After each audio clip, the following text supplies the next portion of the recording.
It's a real pleasure. Thanks, Jim.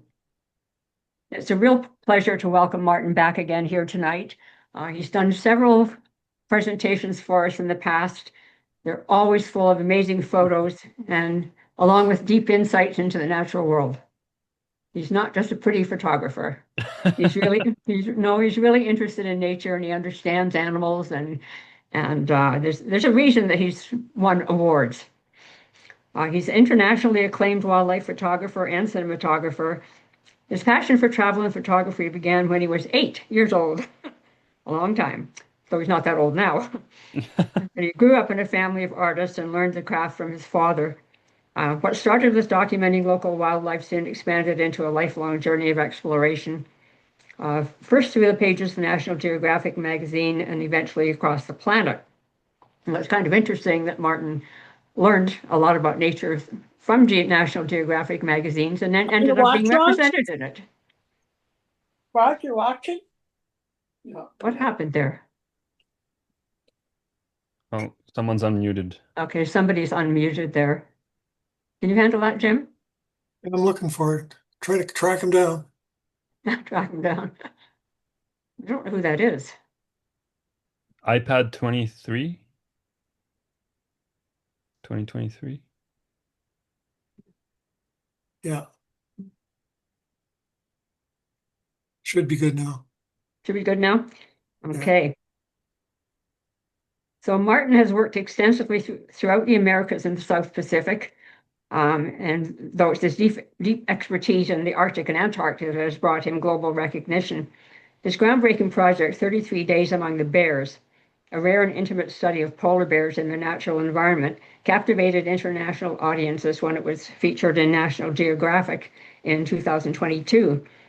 So, as I mentioned before, he's gone from reading National Geographic to being featured in it. And actually, that presentation that he did in 2021, he did a presentation for us called Living Amongst Polar Bears, which was kind of a precursor to what happened in National Geographic. That is on our website. If you missed that presentation, you can still find it. So take a look. It's April 2021. So since being featured in National Geographic, Martin's continued to lead expeditions and cinematic projects in the polar regions, contributing his storytelling and visual artistry to major platforms, including National Geographic, Disney, BBC, and Netflix. His images have been honored with multiple awards, including 2 wins at the prestigious Wildlife Photographer of the Year competition in the United Kingdom. So we're very honored to have him here tonight. And I'm really pleased he could be with us. Oh, So take it away, Martin. Well, thank doing you for from having me back. It's always a pleasure to come back. I live in Vancouver, so this is it's a community here community. for me as Yeah. well. So Well, that's great. thanks for having me back. Um it's nice that this fell on in January. I mean, when we first started discussing this presentation, I think it was last spring or summer when we started throwing out dates. So it's nice that the presentation fell right on January because I can kind of um, review, not just for you, but also for Yeah. myself last year, which Your was last year. Yeah. quite exciting and quite extraordinary. I mean, in the past, I used to sort of spend 6 months away, 6 months at home, and last year, um, mostly due to changes in relationships and family and stuff like that, I was able to travel quite a lot more. So I started last year in February. I had hand surgery, quite extensive on my wrist from injuring it actually on a shoot for Netflix for a film that will come out next year. So I had surgery in February, and then almost immediately I went out into the field. So while still having a cast on my wrist, I got sent up to Svalbard, where I worked for a new company called EOS, and we did a private charter, which was quite amazing because usually I'm used to my Arctic, and I call my Arctic the Canadian Arctic, but it was amazing to see a different Arctic. Svalbard, the bears, the landscape, everything about it was vastly different to what I'm used to here. And the community side of things, I have quite a big following on social media, And it was quite extraordinary to visit Svalbard and say, I'm in Longyearbyen, and I got to meet some really amazing photographers. Florian, who's an amazing polar bear photographer. If you've seen images of polar bears chasing reindeer, those are his. Some other friends of mine who do tours into Svalbard, but also the Canadian Arctic. So it was really nice to just meet all of these people that I've connected with over the years. But of course, Svalbard itself is an amazing place. For those of you who maybe have visited or are planning on visiting, it was quite extraordinary. The bird cliffs is something else. The polar bears are one thing, but with new regulations, you can't actually approach polar bears in Svalbard closer than 500 meters when you're in the coastal waters. So you kind of have to explore the landscape, which is quite extraordinary in its own right. So this picture here was of the bird cliffs where you had pigeon guillemots, fulmars, Arctic foxes, polar bears on the sea ice underneath these bird cliffs, trying to scavenge. And this picture actually, these are the bird cliffs. If you saw the natural history documentaries with polar bears scaling bird cliffs, trying to catch birds and get their eggs. So these are actually those famous bird cliffs where that was, and you can hear them, from miles and miles away. You can hear the extraordinary sound. But the trip itself kind of just started there. So in March I went to Svalbard, and from Svalbard I flew to the other end of the world. I flew to Africa, where me and my girlfriend went to Namibia. Originally, this was a project that started because I was supposed to do a job in South Africa, and then the job got canceled. But I already sort of hooked myself on Africa. I've never been. This was my first time ever going, and I really wanted to go. And it was supposed to be Zimbabwe, Botswana, Namibia, and then it was Botswana and Namibia, and then ended up being just Namibia. And in that, Namibia shrank because it was supposed to be the whole country, and it shrank to just half. And we were there for 7 weeks, which was beautiful because you really got to experience the whole country and each lodge and each experience. So the idea was born in the essence of trying to film conservation stories. So we focused the whole trip on different areas of Namibia, different conservation areas. So this was a preserve called Namibrand. Namibrand is a vast expanse of what is desert, but last year the extraordinary rains have caused the grass to flourish. So the desert I wanted and the pictures I wanted of oryx in sand dunes and uh, zebras in red and all of these things actually didn't really come into fruition because it was grass everywhere. And those of you who saw my presentation about the polar bears, where I said, I wanted to capture polar bears in flowers, and the flowers didn't bloom the first time I ever visited. This was kind of a similar, where in your high head, you're thinking about all these pictures you can get, and in fact, you get something completely different, which I loved it ultimately, and the animals just came from a 10-year drought. So I'll get to some of the other preserves that we visited, but this was Wolvedans in Namibrand. So those of you familiar with Namibia, it's kind of middle bottom, just under Sosusvlei. Sosusvlei is the very touristy area, but Namibrand was honestly probably my favorite part of Namibia. And again, those of you familiar with my work, I use drones for quite a lot of my photography and my videos. So this is the exact same picture, but from the top. So from the side, I'll if I can go back, yeah, you can see all the grass. But when you look at it from above, it's still quite a sandy desert and quite a vast one. If you zoom out from that, so it was quite amazing to see all of these animals. And these are nine. They're desert adapt giraffes. They're actually fairly rare. They're not a subspecies of their own, but they are very rare to this part. There's only nine in the entire preserve, and we managed to actually find one of them. And it was quite funny because we were coming up from a sunrise, and we were talking about wanting to see giraffes. And as we were coming down the hill back to our lodge, our driver said, "Oh, there's a giraffe," and we kind of laughed and dismissed it as, "Oh, he's just kidding," because we just spent the last 2 hours talking about wanting to see them.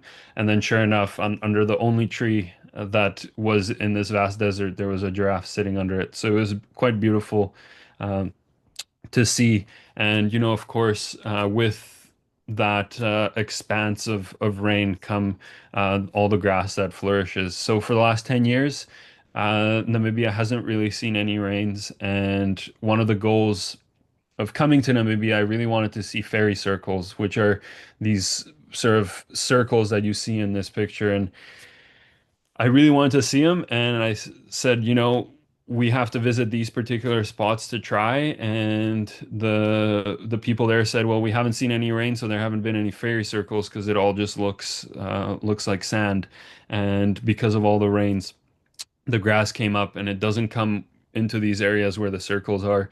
There's many hypotheses around why that is. If you ask the Aborigines, they say it has to do with burial sites, and each circle represents a grave of their ancestors. And every time a person died, they used to dance around in circles, which killed all the grass, and the grass never grew. So that's their hypothesis. There's others. My personal one was when these areas experienced a lot more rain than they do now. These could have been termite mounds because when you go into other parts of Namibia, you still have quite extensive termite mounds in these sort of areas, and they go quite deep. So it would make sense that they killed sort of all the vegetation. So that was kind of what we went with, but it was really cool to see all of the different ones. I think I heard maybe 15 to 20. But again, the bloom of grass was just absolutely extraordinary. Usually you see in a lot of these areas, 5, 10, 15, 20 oryx. This was a group of over 200.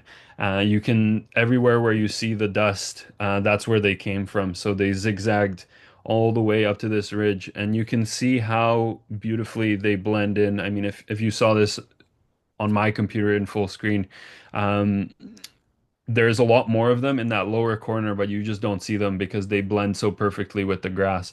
So there is actually in this area also cheetahs and other predators, but for the most part, a lot of these animals get prosecuted quite extensively. But what's beautiful about Namibrand is it started as a farm and a conservation area, and the guy just kept buying more and more land and partnering with his neighbors and eventually purchasing their land. And they tore down all the fences, replanted all of the roads with grass, and it has made quite an extraordinary comeback. In a desert where they see rains once every 10 years, once every 5 years. You can only imagine how long it takes for grass to sort of grow where a road used to be. So they have very strict laws and rules about not driving off-road, driving only on designated trails, and you can see exactly how it does and how the animals migrate and have sort of really relearned their traditional sort of migrating patterns. So after going there, we went and visited a lady called the Rhino Lady. Her name is Annette, and they call her the Rhino Lady of Namibia, and rightfully so. She rescues black rhinos from poaching from all across Africa, and she takes orphans into her 83,000 hectare farm and nurses them until they're old enough. And once they're old enough, she releases them into her preserve into the wild, and they see no further intervention from people. But her property is heavily guarded with they gave us special permission to fly drones, but usually they do not allow drones whatsoever because A, they use them for conservation to monitor for poachers, and also whenever they see a drone, they automatically assume if it's not theirs, it's from a poacher who's trying to gauge where the rhinos are on their farm, where they can go and hunt, stuff like that. So luckily, Annette on her farm hasn't had a poaching incident ever. But that isn't to say that rhinos aren't poached in other parts. Now, this obviously isn't a rhino. They also have elephants, giraffes, and lions, and these were some of the only lions we saw. We did see a desert lion further up the coast, which are incredibly rare. They live on the Skeleton Coast, but these are lions that are introduced to Mount Etcho. They originally weren't as widespread as these ones, but for tourism's sake and to keep biodiversity, they introduced them there. And again, this was my first trip to Africa, so every single animal we saw, whether it was a giraffe, an elephant, a rhino, or a lion, it was absolutely the first time I've seen that animal. So this was my first picture of a lion. Um, this was my first picture of a baby giraffe, which unfortunately did get eaten by that lion. But it was, it was interesting seeing all of these animals interact. In the Arctic, we don't really have animal prey relationship so much so as you have in these areas where these animals are hunting constantly and it's in such plain sight. We didn't get a picture of the hunt, but this giraffe was, you can still see the hooves. They're not fully extended. So this giraffe was only about 1 or 2 hours old, and I don't know why the mom left, but it was completely alone, and we can only assume it was taken by the lions because it was only about 150 or 200 meters from the pride. But nonetheless, it was there was maybe 350 or 400 giraffe altogether in the 83,000 hectares. With the drought, they had to dramatically reduce their numbers, but it was a welcomed relief. And I've been keeping an eye on the weather, and actually, um, the rains have come back this year. So it will be beautiful to see how this landscape rejuvenates over the years. So I did say this was a rhino sanctuary. So these are white rhinos. Um, she has quite a few black rhinos, but for the most part, there's also white rhinos, and it's beautiful to see them flourishing naturally. In a lot of parts of Africa, South Africa specifically, they do quite a lot of dehorning. At this preserve, they do no dehorning, which is beautiful because you get these animals in their natural habitat and looking naturally and seeing how these animals interact These with the white ones are environment. really One can only assume that if you take away their horns, it's it's Okay. it's a defense mechanism for them.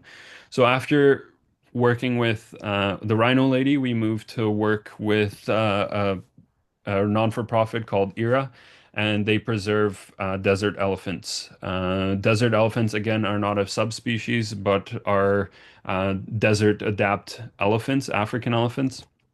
And it was, again, something completely different. And it was beautiful to see them in this lush grass. This is one of my favorite pictures from that.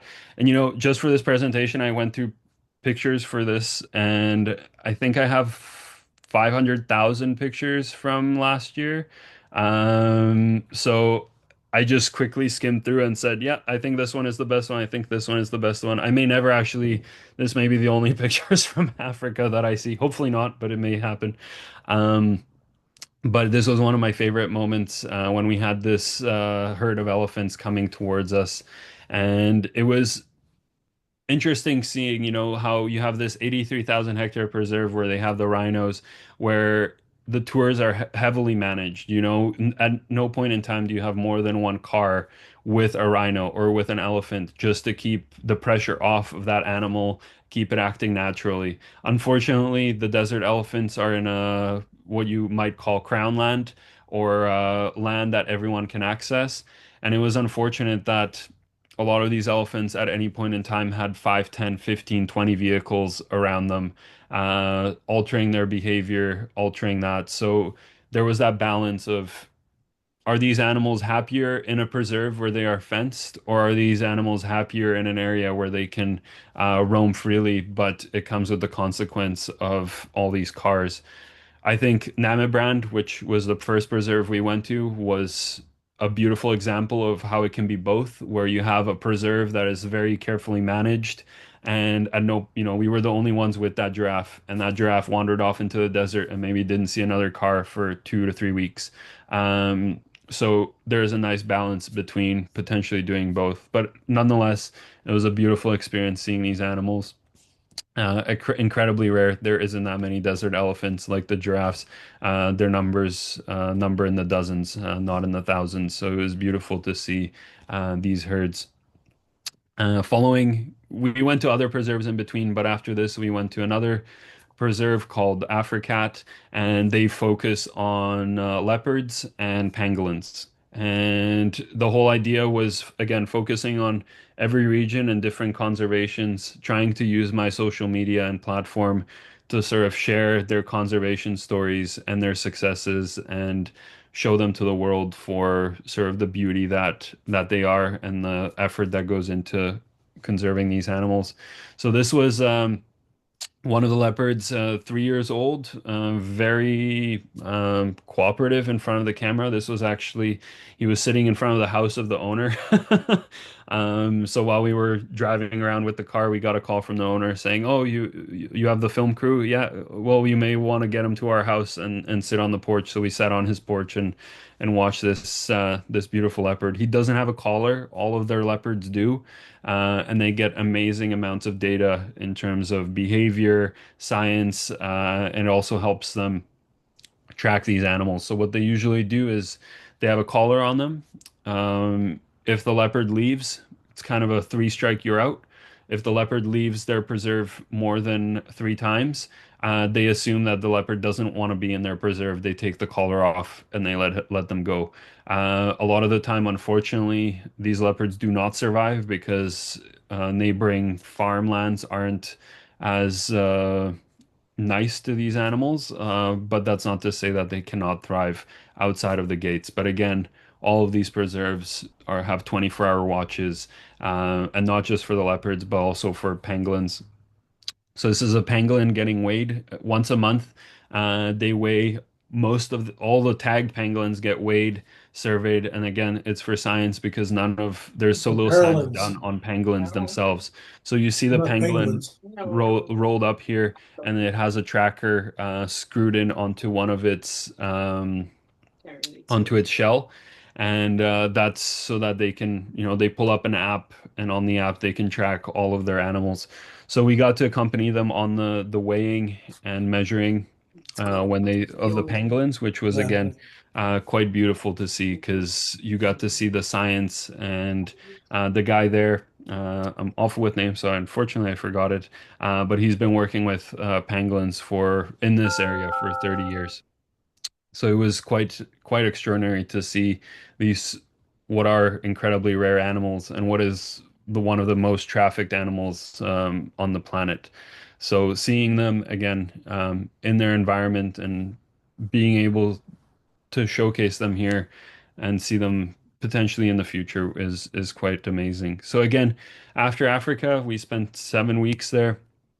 I went right back to Svalbard, so I went quite literally from the Arctic to Africa and back up to the Arctic to Svalbard. This was taken.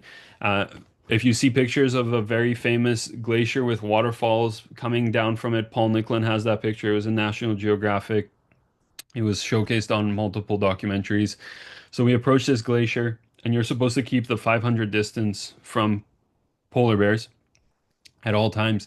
Nobody saw this polar bear, myself included, and I was taking a picture of this beautiful glacier face and I wanted to capture the same picture with the waterfalls, but now frozen in time. And as I was taking that picture, I noticed in my frame a yellow dot. And I was in the bridge at the time with, I think, 20 other people. And you should pardon the expression, but I said, "Holy shit." And I saw this polar bear in front of the glacier, and I immediately ran out the door, down the deck, and no one saw me. And again, because I wanted to get a different angle, and there were some people in the bridge who said, "Where'd Martin go?" And some people are like, "Oh, well, I think he said something about a bear." And then I think 2 seconds later, they all found it. But the excitement of seeing the picture with the bear kicked in before I got to say where it was. So we had quite a good laugh about it later, and luckily everybody did see it, and we did go past the 500, but again, because it went completely unnoticed in the brash ice, so it was quite beautiful to see. So after Svalbard, I flew home for 2 days, and then from there, I went back up to the Arctic to take pictures of my bears and flowers. So last year was the first year we did tours to Fireweed Island. It was up until this point, I was always going there alone or with an assistant or a film crew. And last year we offered tours. So I had six guests every week for 3 weeks, which we're doing again this year. And it's an amazing way to sort of see this landscape year after year. And now we're trying to sort of offer or try and build a relationship with the Inuit community where this landscape will hopefully incorporate the things we learned in Africa and incorporate them into sort of the Canadian Arctic, where maybe now we will be able to value these animals as more from a conservation aspect through tourism. So we did 4 weeks there. So these are some of the pictures. Again, most of them I captured with the drone as before. Didn't quite get to naming the bears. I was so busy guiding my guests that I sort of skipped the naming process. But we experienced some really, really cool things and a lot of change as usual. As I've been coming to this place for 5 years now, and every year is different than the next. This year we had a lot of storms. The storms brought in a lot of whales, and with that there was quite a few beachings. And with that, quite a lot of food for the bears. So we saw a lot of healthy bears. But unlike the years before, quite a lot less cubs. We had this mom and two cubs, which, and including this picture, and these is actually a sneak preview of my submissions to Wildlife Photographer of the Year for this year. So if we have this chat next year, maybe I'll update you on how that went. Um, but yeah, so this was the only family actually, or one of the few families we saw. One year I was there, we saw dozens of cubs. The following year we saw a few less, and it just fluctuates. Last year there wasn't so many, but we did have this one bear which I recognized from 2021, I believe. In 2021, he looked a little younger. We think he was about 15 to 20 years old. And when he stood on his hind legs, which wasn't so often, he was probably over 10 feet tall. And he shed more than any bear I have ever seen. I actually have a tuft of fur in my house because everywhere he went, he left a carpet of fur. And I've never seen that before in my life. But as we walked through the flowers day after day, you could see where he was before because he just left a white carpet, which was pretty amazing to see. But again, the bears showed us new behavior, showed us new things.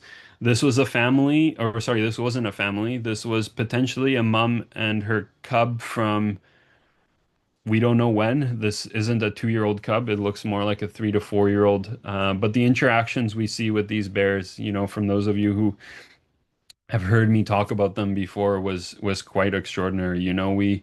We see these news articles and all of these pages, including very prominent social media names and organizations, societies who say these are animals that are solitary, that are predators, that are will kill everything on sight.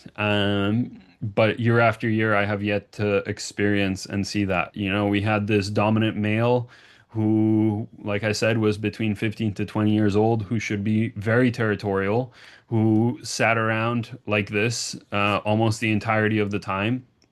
He showed no um, competition towards us. We got to maybe 30 or 40 meters from him almost every time. And there was zero fear from us. He showed respect, and obviously we did as well. But a few times he would walk right by us and sit somewhere else. And meanwhile, the younger teenagers would approach us and try and intimidate us a little bit, and a few times we had to sort of walk away and retreat back to our camp. Meanwhile, this bear was completely calm and very calm to other cubs and other bears around. So it was quite beautiful to see this interaction. This is 5 polar bears in one picture, and they were just playing for 3 to 4 hours in the ocean. And that only comes when, there's enough food in the environment, when the environment is prosperous. But at the same time, I it showed me the beauty of this landscape and how little we actually know about it. Again, we think of these animals as solitary, and I by no means see that. And I would like to challenge sort of that opinion on bears that they don't really have a social structure, that they're these apex predators, because, seeing them play for hours and hours was absolutely amazing. And they weren't cubs either. It was adults. Going back to this picture, uh, looks like three large adults and two sub-adults. Hard to say if they're male or female, but very big bears. So again, quite extraordinary to see. And after leaving Churchill, I didn't actually have time to go home. I flew straight up to Baffin Island, and I did a private charter on a boat, and we visited. We were originally due to go to Ellesmere Island, but there was so much ice this year in Jones Sound that we actually didn't make it to Ellesmere, and we had to turn around and head back down. And we did the Northwest Passage kind of reverse. I was the expedition leader. I wasn't actually a photographer on this trip. I was guiding a group, so only in the evenings I got to do what I want, which was take some pictures. So after I showed my guests beluga whales and everyone went to sleep, at 11 o'clock at night, I flew my drone above the same pod I was showing my guests all day. Um, and it was beautiful to see them sort of playing and uh, molting. That's what they do in the shallows. They use the rocks and the sand to molt their skin, and quite a lot of babies in these groups. But what I absolutely loved and found fascinating, excuse me, was when they're going in the shallow water, the you can see all of the sand they're digging up.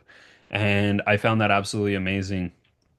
And this is one of them, actually probably one of my favorite pictures from this year, was the trails following these belugas. And again, kind of unique because we're used to seeing beluga whales in ice, but seeing them in these shallow waters with these trails, I thought was pretty cool. And this is a mom and her calf, and you can sort of see that trail following them. Again, most of the pictures you'll see are taken with the drone.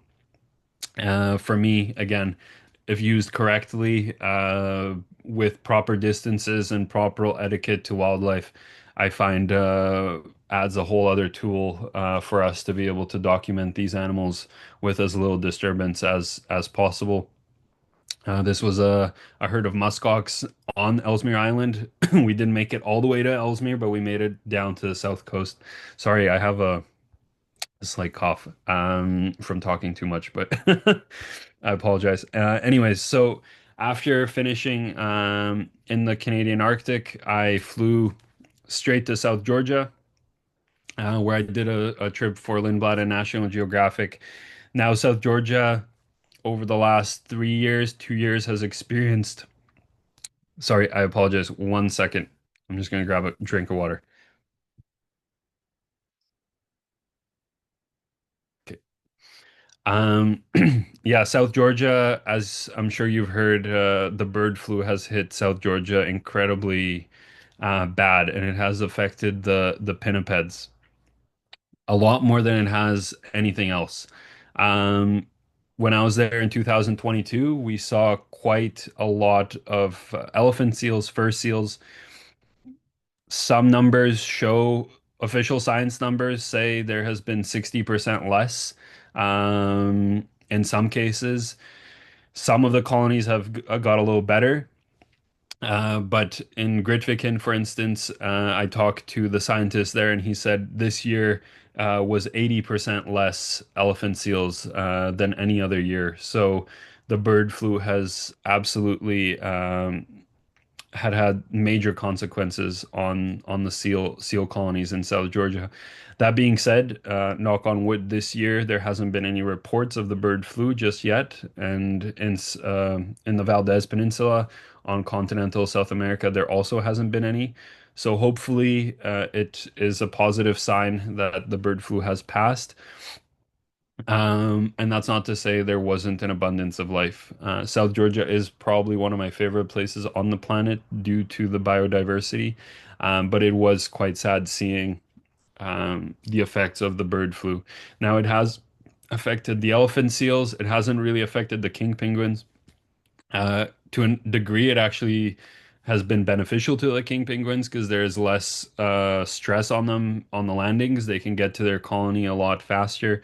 But that being said, what I found interesting and hasn't really been studied because visually you can't show it as well was in 2023 when we sailed from Ushuaia through the Falklands into South Georgia. We saw maybe 100 wandering albatross, various other seabirds, and I want to say there has been maybe 90% less of that. From our transit from South America through the Falklands and South Georgia and back to Ushuaia, we saw one wandering albatross. So it was very sad to see the effects it has, not necessarily on the penguins, but definitely on the seabirds in this area. So it will be interesting to see how that develops over the years, and hopefully we'll see some recovery, though I'm not sure exactly. So after South Georgia, I flew right back up to the Canadian Arctic to guide in Churchill, a friend of mine who I'm working on a film on brown bears with, is filming polar bears currently for a different documentary. So I went to guide them, and I was their drone pilot. So this was one of the pictures we had, and again, quite a lot less cubs. I noticed a lot less siblings, a lot of singles, but definitely a lot less siblings. I know that it was making rounds lately that a mom polar bear actually adopted a cub. I don't know if any of you have heard about that, but it was quite interesting to see. It was a polar bear that was collared in the spring, and she had one cub. And the same polar bear was seen this fall with two cubs. So somewhere between spring and winter and autumn, she picked up a cub. So it wasn't really, it's new to science in a way, and it just again shows kind of what I've been saying this whole time is that these animals have a very different social structure than what kind of what we're seeing or being shown. So this was some of the groups we saw. Unfortunately, Churchill, their garbage dump burnt down 2 years ago now, and a lot of the bears we saw were unfortunately around the garbage dump, which was quite sad to see because you have this Churchill known as the polar bear capital of the world for all its obvious beauty with the various bears. This was one of the again, each bear, as we see in the summer, has a different characteristic. This one loved standing on its hind legs. This was 2 different days, by the way. This wasn't the same day. And for everything, he saw a mouse, he stood up. He saw a car, he stood up. He heard a plane, he stood up. It was quite interesting watching him. Um, and then this was one of the cubs, unfortunately, with that little piece of garbage. So this is a Coca-Cola can that he found and picked up from his mom. He actually fought her for this Coca-Cola can to the point that she actually had a scar on her neck from it.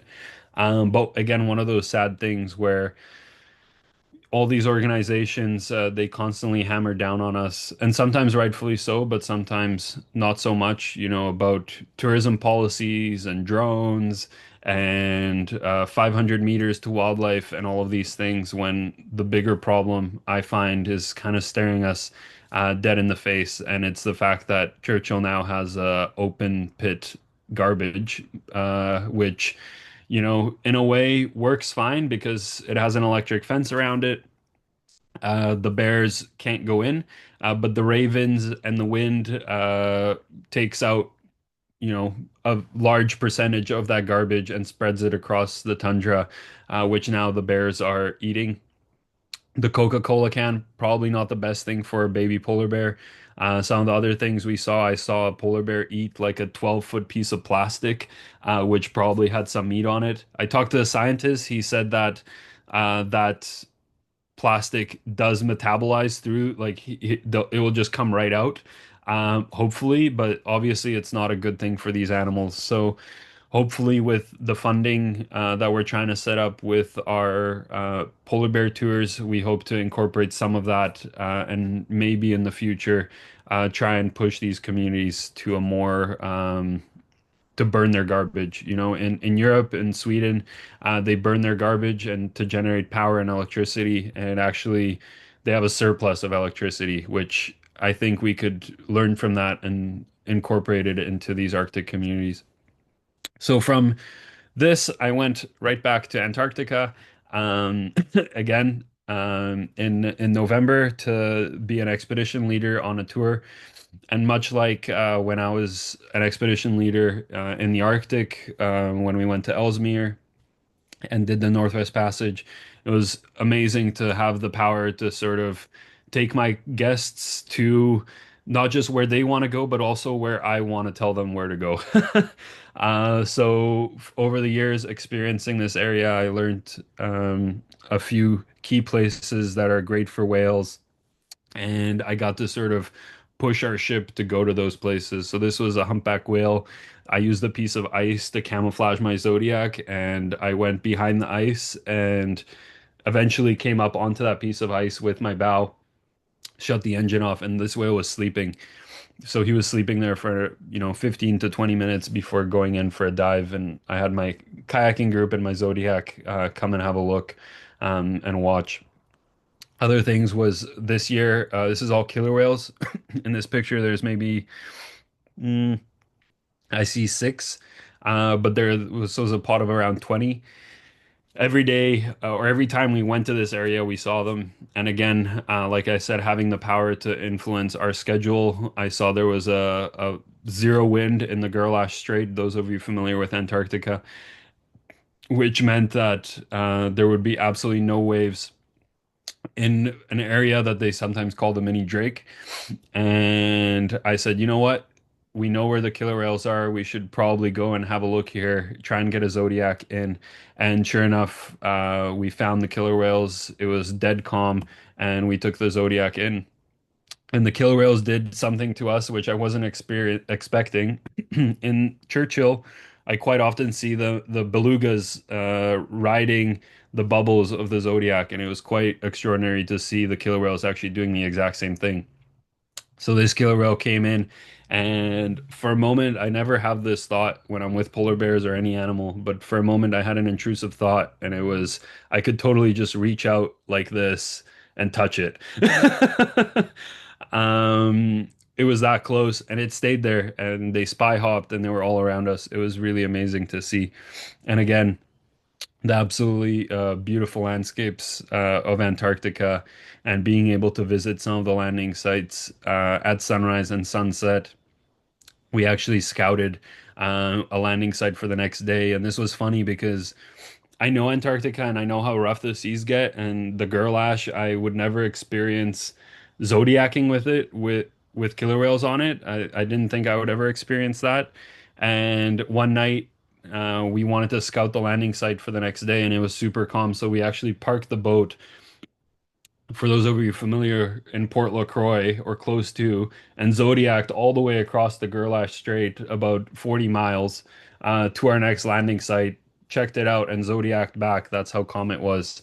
And being able to do that, we were able to visit some of these landing sites at different times than what we're usually used to.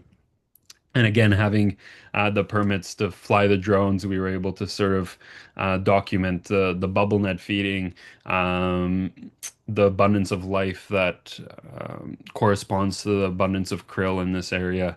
And it was a beautiful sort of end to my year, because I spent in 25, I don't even know what year it was, 25. 2025, I spent about a month at home. So it was quite a lot of traveling through all these various countries and continents, trying to tie in different stories and trying to tell my story and do my job at the same time. So it was a very full year, which was actually supposed to continue because I was supposed to be in Antarctica all the way through Christmas, all the way to March.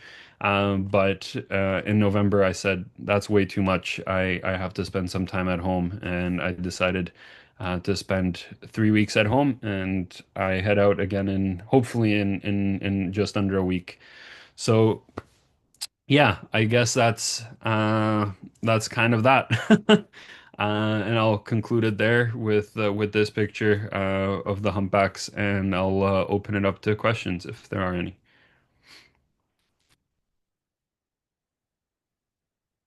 Oops. That was absolutely amazing, Martin. Oh, my pleasure to come back again, and I knew it would um, be wonderful, and it was. I And I'm appreciate the presentations because I forget how much what I see and what I do until I have to sort of piece it together. Um, so it's amazing being here and being able to sort of tell that story. Yeah, yes, stunning. Like, We're I don't know. so lucky to be able to go on this journey that you go on. for sure. I'd say there are a number of comments here and on the chat, and they're all pretty much the same. No, I appreciate the words, and if there's any questions or anything like that, I'm going I'm to more than happy to just answer. But So read you Martin, a few when of these. Martin, when you go north south or south north, how long does that take you going to Antarctica?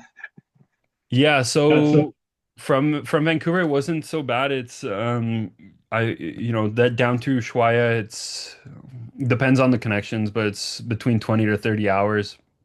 But from Svalbard to Africa was quite a lot more. It took about 2.5 days, just because I was literally coming from one pole to the other, and the connections and everything. So that it was those flights that I had in my calendar, and I knew I was not looking forward to them. Yeah, I'll just read you a few of these comments here. Anita's saying, I plan to visit Svalbard on my Norwegian cruise next May. Thanks for the info. She's going to Finland and she's doing a Norwegian cruise. So, Okay. No, it's depends on the company, but it's the regulations themselves aren't the best like for the polar bears, but it does the guides we do enjoy it in a way because it sort of allows you to experience Svalbard because people always came to Svalbard for the bears. And this way, when you're around land, you get to see the land and you get to see the fjords and the landscape. And then you also get to see the bears potentially further away because you sort of sail past. So it has its benefits as well. So which was nice to see. yeah. And Robert Winson is saying, thanks for this amazing presentation. Anne Marie, wonderful presentation, Martin. Thank you so much. And somebody else saying, wonderful presentation. Thank you, Martin. Simon Shutter, I'm not even sure who that is. Wow, I feel very fortunate that they shared some of your home time with this group. That's quite true. And Shanti says, amazing photos. Thank you for sharing. I follow you on IG too. Okay, great presentation. So generous of you sharing your journeys. And I agree, that is very generous of you to share No, with us. it's my pleasure as always to come back and share another what has been another year and what I'm sure will be another one coming up. So Well, I hope we get to spend some time at home. yeah, I told my mom that these 3 weeks was probably the most she's gonna get until next Christmas. So I think I think Val has a question. Go ahead, Val. Mute. sorry. He's on mute. Val, you're on mute.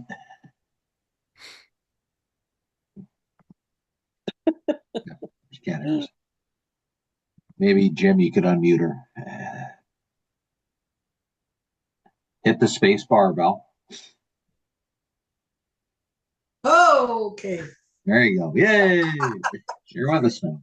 I wanted to ask Martin, I've heard a lot about the polar bears starving because of the receding Arctic ice and all of that, and there not being enough food for them in their.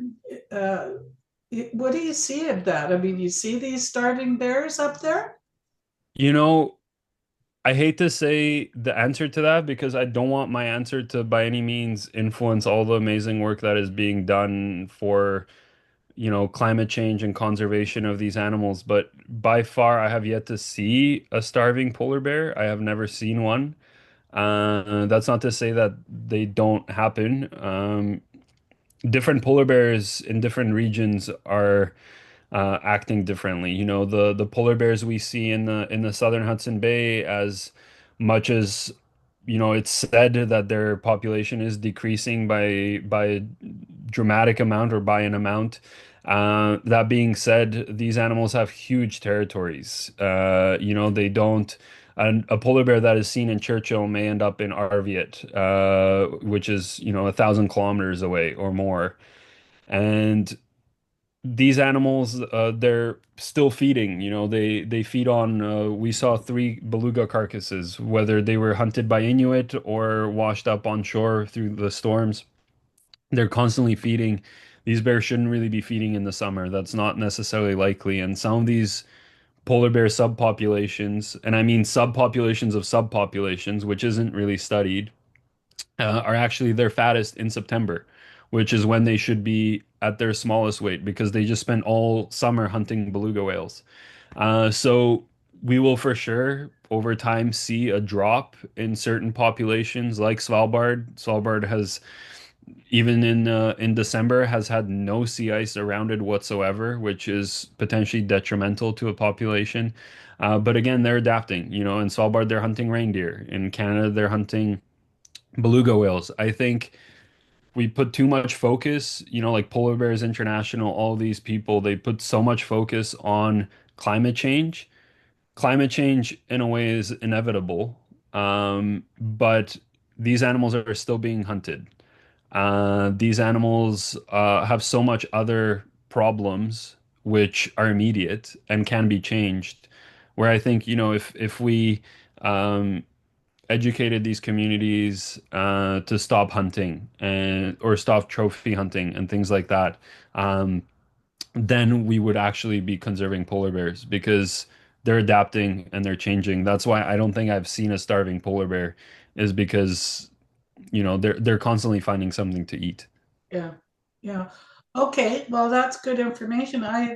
You get these bleak forecasts of all these bears starving to death because there's no sea ice and they can't get at the seals. But I did hear they were predating on caribou, and I did hear, well, I saw a clip of them chasing some walrus on the shore. There was a Yeah. walrus that had hauled up. I don't know how successful they'd be against a walrus. They're opportunistic. So I've seen them go after walrus. I've seen them capture beluga whales, and you would think it would be really hard for them to capture a beluga whale. But out of 10 hunts I saw, six of them were successful. Wow, wow.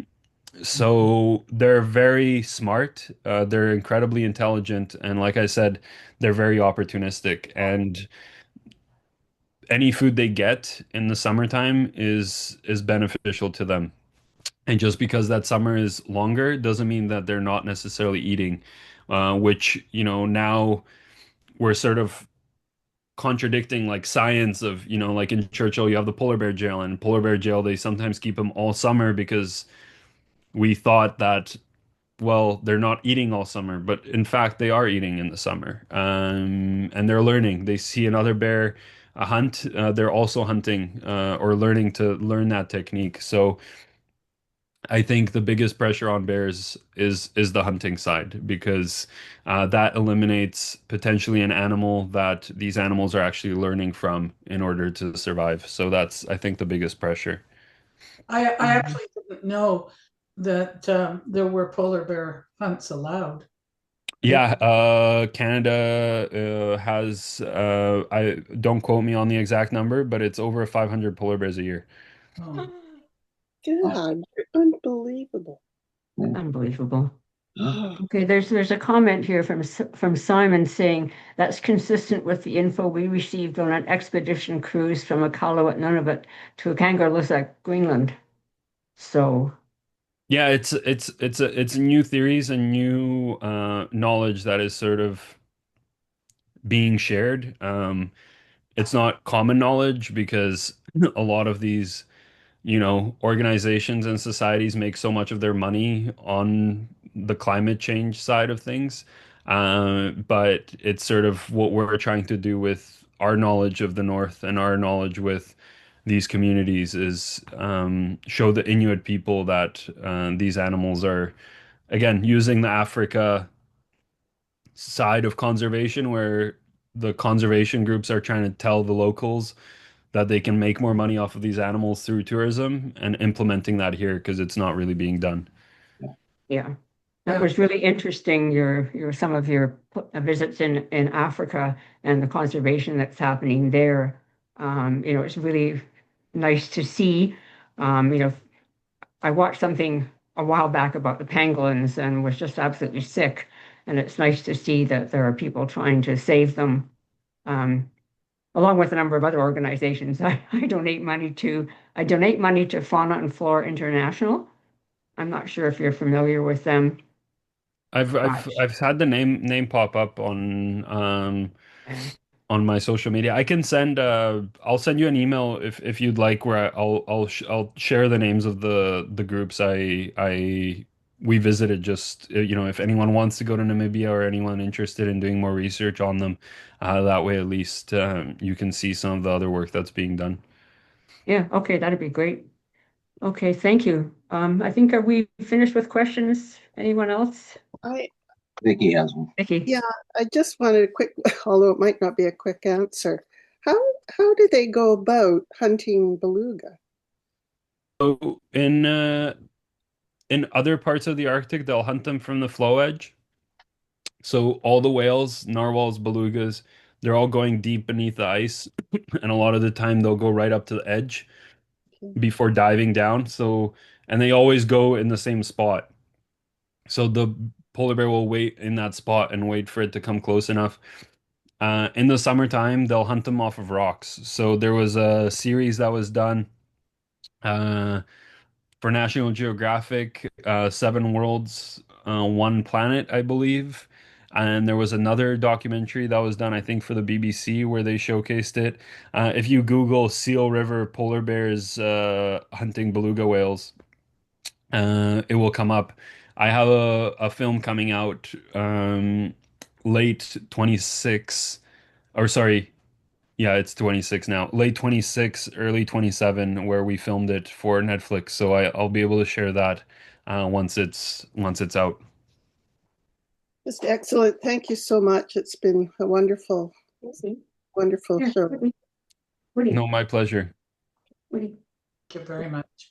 Oh, yeah, somebody else, Simon, another comment there that polar bears are considered marine mammals and are incredible swimmers, and that is true. So it makes it easier for them to hunt. Yeah, 100%. Even though when they're in the water, they're great swimmers, but they need a ground to hunt against. So if they dive, the beluga just dives down and when they're hunting them in the river estuaries because there's a bottom or an end to how far the beluga can go. They're actually a lot more successful because the beluga actually can't escape downwards. It can only go out. So Uh, Okay, I think we perfect. may be done. Excellent. Well, thank you so much, Martin. Oh, my pleasure as Really always. Thank you so appreciate it. much. Okay, Yeah. we'll get a check in the mail to you. Unless you prefer an e-transfer? Either is fine. I don't mind either way. No rush at all. Yeah. Okay, thanks. Perfect. Thanks everyone. Thank you for having me. Great, Martin. Thank you very much. That was really good. Really, really good. My pleasure as always. I wish everyone a happy new year and I hope to see you all again soon. Yeah, I would add one thing. We don't normally get a lot of non-members attend these calls, and the gentleman who was commenting, Simon Shutter, is a non-member that Nikki and I ran into birding on the dike, looking for the snow bunting and the Say's Phoebe, and threw your name out, and he quickly jumped on the invite to join. So you are drawing a lot of people in, and we thank you for that. I'm glad it's my pleasure. Anything Yeah. I can do, always happy to help. And more thank yous. Oh, Simon's saying could well be a new member soon. Yeah, that's what we're hoping for. All right. I Great. think that's it. Our next meeting is online again.